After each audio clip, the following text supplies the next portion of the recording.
Olá! Quem já se sentiu fracassado espiritualmente? Quem prometeu mudar, que venceria determinado pecado, mas não conseguiu cumprir? Hoje nós vamos abrir Romanos 7 e entender algo profundo sobre a vida cristã. O cristão é um espírito novo habitando um corpo velho. E essa verdade muda completamente a maneira como entendemos a nossa luta contra o pecado. Fique ligado, já voltamos.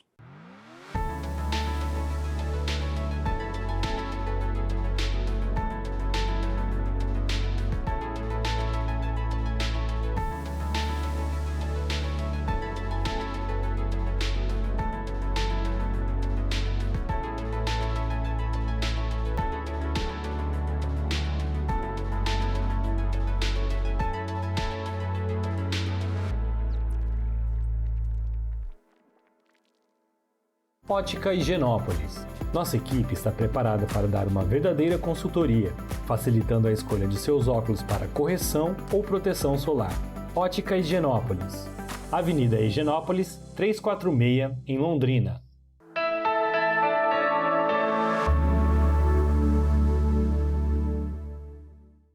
Olá!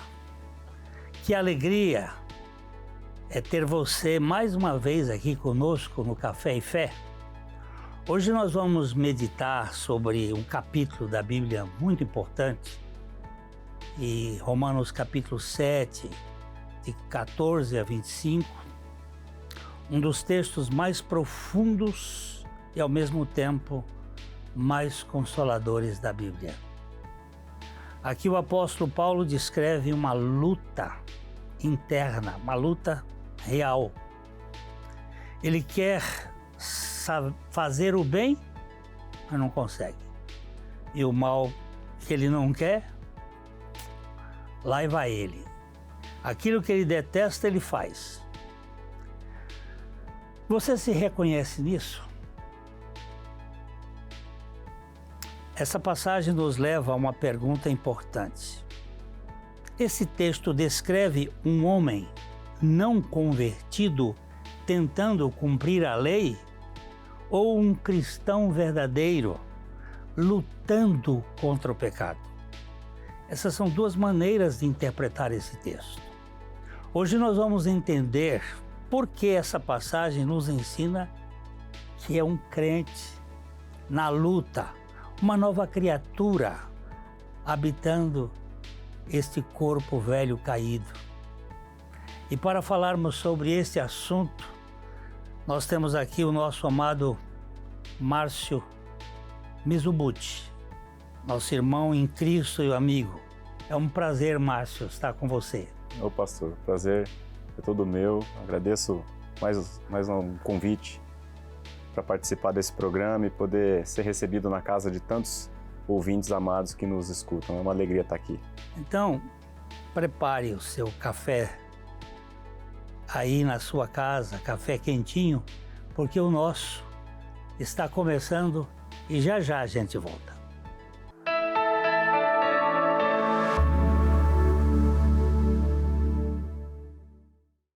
Cada corte, cada cor e cada tratamento contam a mesma história. Cuidar de você. Beleza é bem-estar, é saúde capilar, é autoestima renovada. Márcio Frois Hair Design. Rua Pará, 1695, Loja 2, Centro de Londrina. Batman Car Imports. Pintura automotiva. Rua Taubaté, 65, em Londrina.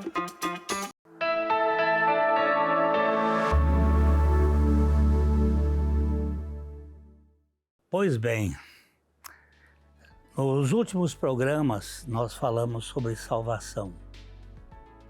Se você não viu, você pode procurar no YouTube e os vídeos para entender mais sobre esse assunto, que nós falamos aqui bastante sobre justificação, sobre a salvação da alma. E agora nós vamos falar um pouco sobre a obra da cruz, né? O que Cristo fez. Vamos fazer primeiro uma explicação sobre a queda. Deus nos criou de uma maneira toda especial. Lá em Gênesis capítulo 2, verso 7, diz que Deus criou o homem do pó da terra, soprou-lhe nas narinas o fôlego das vidas e o homem se tornou uma alma vivente. Então, para nós também existem umas discussões se o homem é corpo, alma, só corpo e alma e espírito é a mesma coisa, ou se é corpo, alma e espírito. Nós não vamos entrar nessa discussão, nós temos um entendimento que o homem de fato é corpo, pó da terra, é fôlego de vidas, o Espírito de Deus, da parte de Deus, foi o sopro, e o homem tornou-se alma vivente. E Deus é Espírito. O homem foi criado para se relacionar com Deus de maneira, por meio do seu Espírito, com o Espírito de Deus. E por que Deus colocou o Espírito no ser humano? Porque Deus é Espírito. Importa que os seus adoradores o adorem em espírito e em verdade. E em verdade. E também porque o homem natural não pode compreender as coisas do Espírito de Deus, porque elas só se discernem espiritualmente. E a queda, Deus colocou uma barreira dizendo, no dia que você comer da árvore do conhecimento do bem e do mal, você vai morrer. Então, Márcio, Adão comeu do fruto do bem e do mal. Mas ele ainda viveu 930 anos. Isso é muito importante a gente entender para que não haja confusão. Deus disse para Adão, como o senhor mencionou, que ele não era para ele comer da árvore, porque no dia, é importante a gente destacar, ele disse que no dia em que dela comeres, certamente morrerás. Essa foi a ordem de Deus para Adão. No entanto, como o senhor mencionou também, ele tomou do fruto, todos conhecem, e ele comeu, mas a Bíblia diz que ele viveu até os 930 anos. Ora, teria Deus blefado? Não falou que no dia que comesse iria morrer? Como é que ele então viveu até os 930 anos? Isso é muito importante a gente entender a morte de Adão. No que consistiu a morte de Adão? Como o pastor mencionou, o homem foi criado corpo, alma e espírito. Corpo, essa parte física, fisiológica, tangível. A alma, embora intangível, ela é muito real. O que é a alma? É a soma dos nossos pensamentos, dos nossos afetos, das nossas emoções, o que sentimos, o que gostamos. Todas essas coisas são muito reais, embora intangíveis.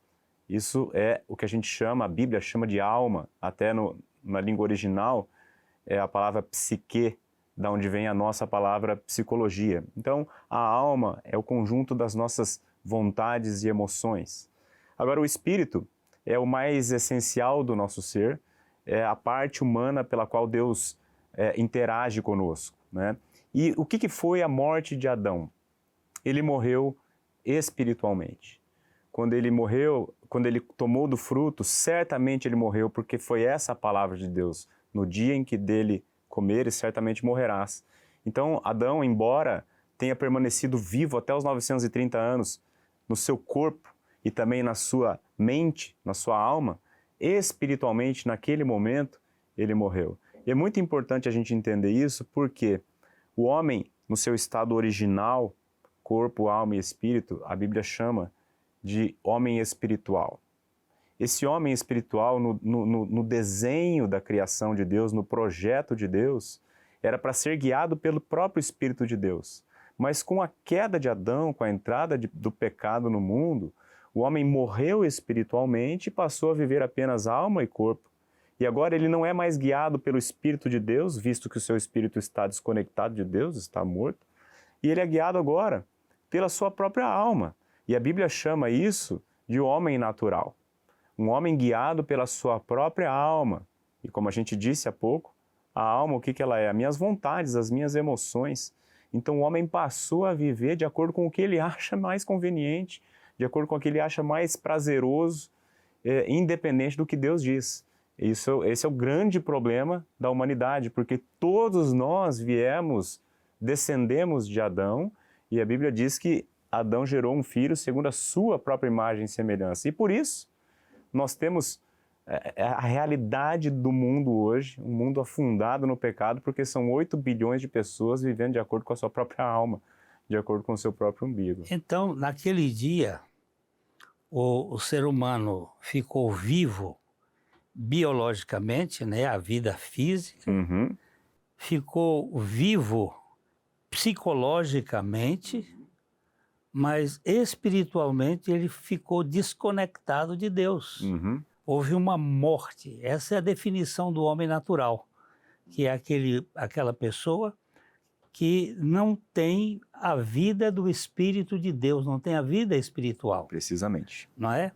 E o profeta Ezequiel, no capítulo 36, 26, ele diz assim: e dar-vos-ei um coração novo, e porei dentro de vós um espírito novo, e fareis que andeis nos meus estatutos, nos meus caminhos, e assim. Então, você preste atenção que há uma promessa de redenção para que haja uma vivificação deste homem natural. E essa redenção, ela acontece na cruz, não é? Onde o Senhor vai pagar o preço do pecado. Todos nós somos pecadores. A Bíblia diz que por um homem entrou o pecado no mundo, e pelo pecado entrou a morte, e a morte passou a todos os homens, porque todos pecaram. Na cruz há uma obra fantástica, né? Maravilhosa. É disso que trata a Bíblia. A Bíblia trata da criação de Deus, da queda do homem no pecado e da restauração que Deus promove lá naquela cruz. A regeneração, né? Esse é o termo bíblico. Então, se o problema do homem, a gente disse anteriormente, é a morte espiritual, a solução divina para este problema é a vivificação espiritual, e isso acontece lá na cruz. Lá na cruz, Jesus Cristo não apenas morreu pelos nossos pecados, como se isso não fosse já uma coisa enorme, gigantesca de se apreciar, mas ele fez muito mais do que isso. A Bíblia afirma que lá na cruz, Jesus Cristo atraiu aqueles que creem nele a si mesmo, para que quando ele fosse morto e sepultado, o nosso velho homem, o homem natural, incrédulo, morto espiritualmente, inimigo de Deus, esse velho homem também morresse com ele, fosse sepultado juntamente com ele. E a Bíblia afirma, você pode conferir na sua Bíblia em Romanos 6 depois, quando a gente terminar aqui o nosso programa. A Bíblia afirma que no terceiro dia, quando Deus Pai ressuscitou Jesus Cristo dentre os mortos, todos os que creem em Jesus também foram ressuscitados com ele em novidade de vida. E essa novidade de vida nada mais é do que a própria vida de Cristo em nós. Dar-vos-ei um coração novo. Essa é a maravilha da redenção. Você percebe o projeto de Deus é tirar aquilo que estragou lá no Jardim do Éden e dar uma nova dimensão no Jardim da Ressurreição. Nós vamos conversar mais sobre isso e eu espero que você fique conosco, porque nós vamos tratar um pouco mais sobre essa luta aqui da carne, né? E que Deus dê discernimento para você e para nós, para vivermos na dependência dele. Já já a gente volta.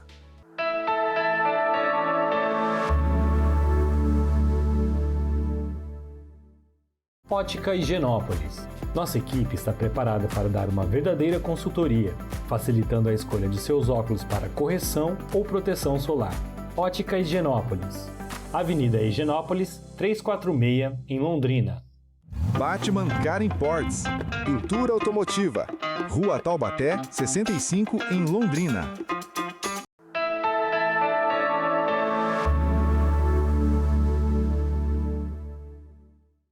Então a gente estava falando do homem natural, que ele é composto de corpo físico e alma complexa. Agora, na cruz, o Senhor desmanchou esse processo da queda, crucificando o nosso velho homem, como o Márcio falou, e nos dando na ressurreição um novo homem. Então nós passamos a ser homens espirituais, com um corpo velho, caído, sujeito à entropia e ao pecado, uma alma muito ambiciosa, envenenada pelo veneno da cobra, querendo ser como Deus, e Cristo nos crucificou e nos deu um espírito novo. Mas nós continuamos a viver nesse corpo, nessa natureza caída, e os conflitos são grandes.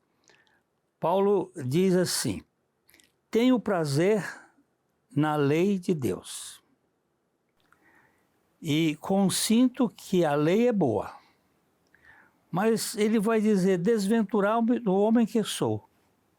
O homem natural não fala assim, fala? Não. Aqui em Romanos 7, nós temos o brado de um cristão, que é o apóstolo Paulo.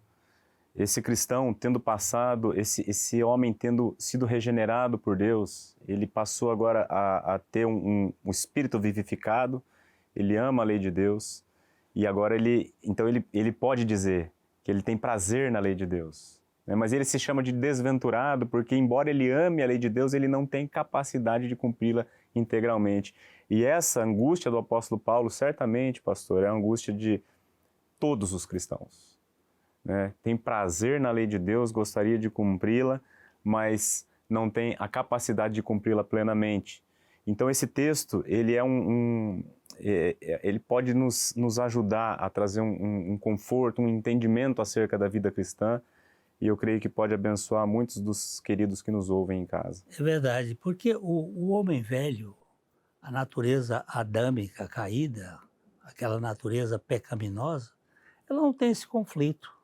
Uhum. Não? Ele tem prazer no pecado. Uhum. Ele não vai ter prazer na lei de Deus. Jamais. Ele tem prazer no pecado. Ele é o porco que gosta da lama. Uhum. Né?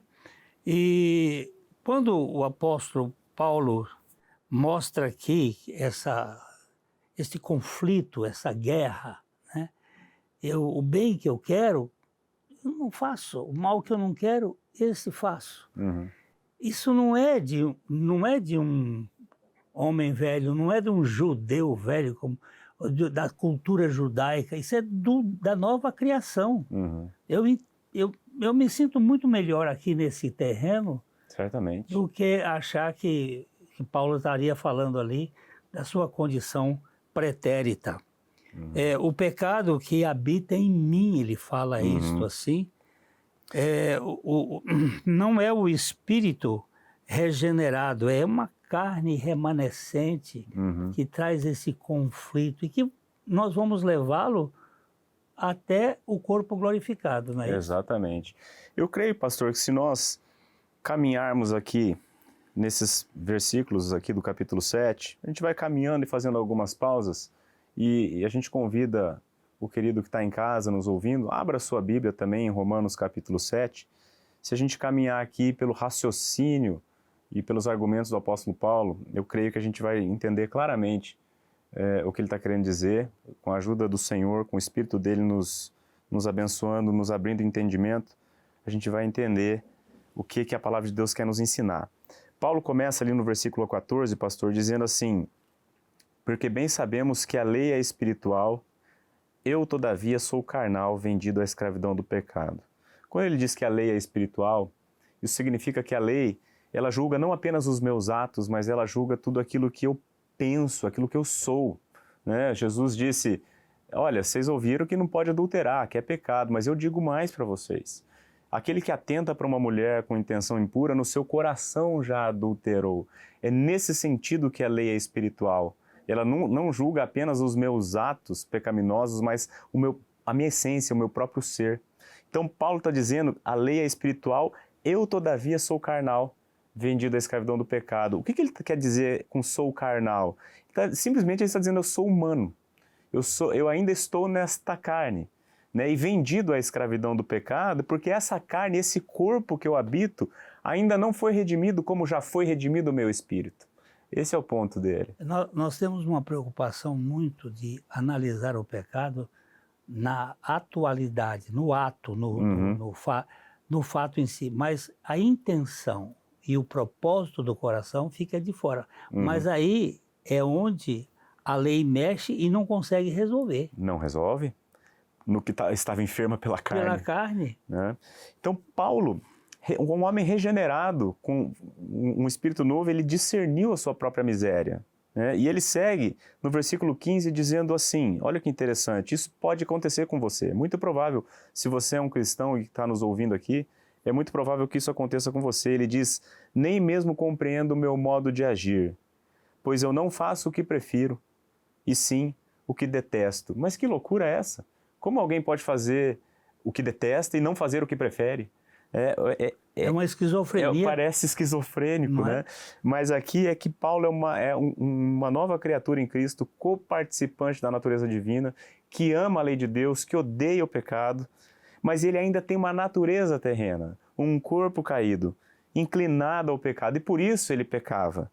Não faço o que prefiro, e sim o que detesto. Essa é a realidade do apóstolo Paulo nesse texto, muito claro, e essa é a realidade, pastor, de todos os cristãos. Isso até, de certo modo, é muito precioso para a gente entender, porque eu não iria comer se eu não tivesse fome. Eu não iria dormir se eu não tivesse sono.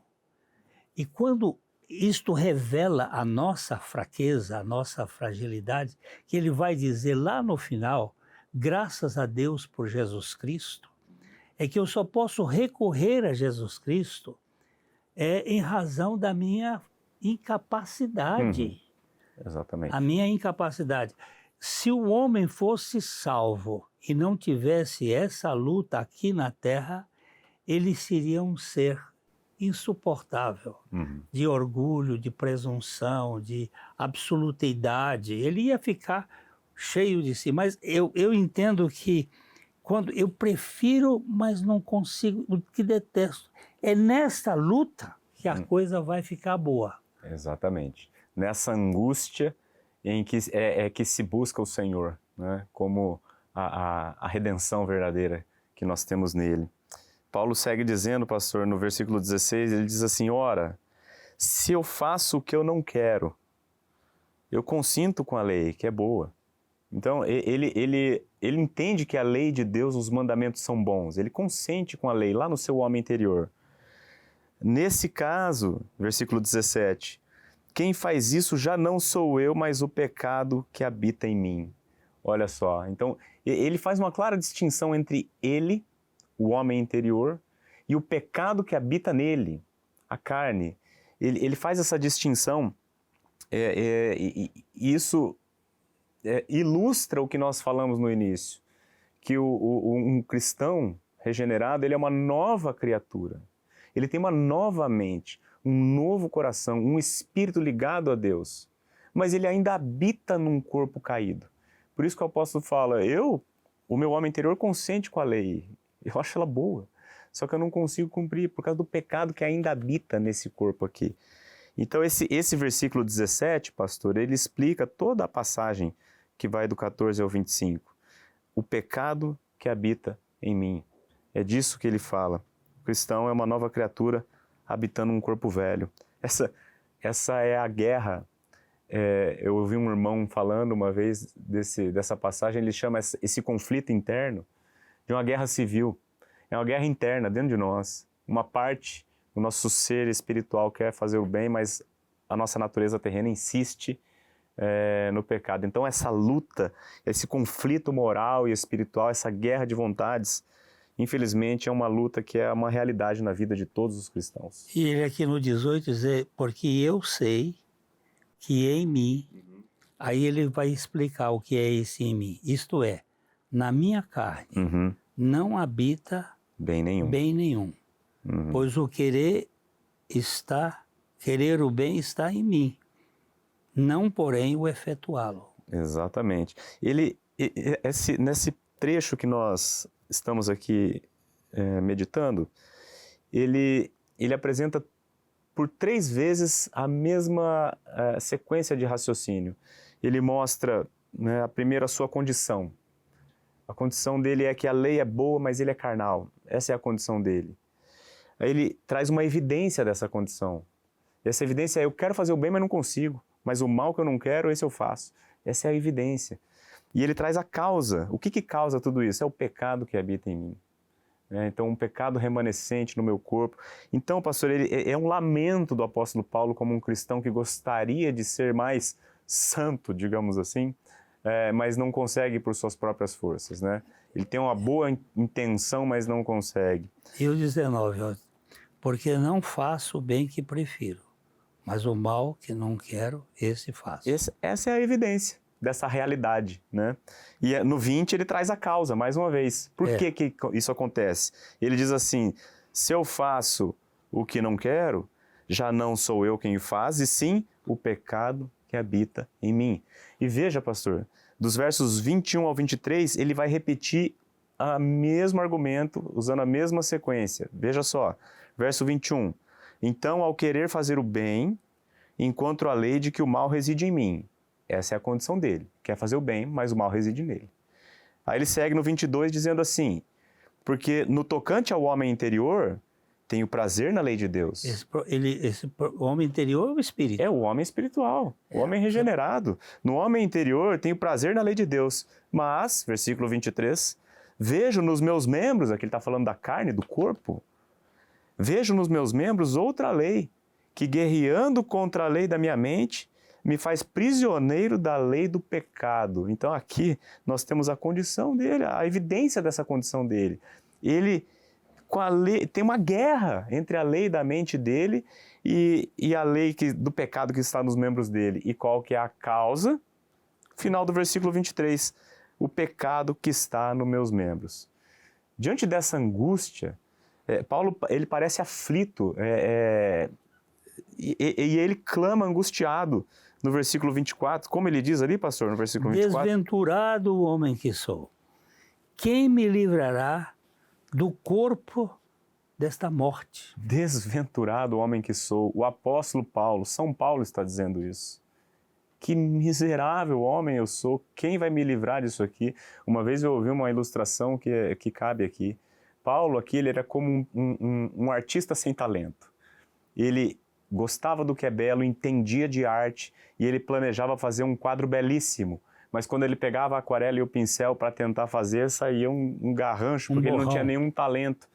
E aí qual que é o resultado disso? Frustração, quebrantamento e um clamor sincero pela graça de Deus. Quem me livrará do corpo dessa morte? E aí o grito, o brado de louvor, quando ele chega no 25 e diz o quê, pastor? Graças a Deus por Jesus Cristo. Você que me ouve em casa, graças a Deus por Jesus Cristo, porque se a nossa salvação dependesse da nossa performance, não haveria a menor condição para nenhum de nós. Mas graças a Deus por Jesus Cristo. É tudo dele, por meio dele e para ele. É ele quem opera a nossa salvação do começo ao fim. Graças a Deus por Jesus Cristo. E muita gratidão ao Márcio por esse encontro, mais uma vez aqui no Café e Fé. Muito obrigado por você participar conosco. Eu que agradeço, pastor, uma alegria sempre poder participar com vocês aqui. Que Deus abençoe a todos os nossos queridos ouvintes. E graças a você também por participar aqui conosco e receba o nosso abraço, aquele abraço de coração para coração. Até a próxima.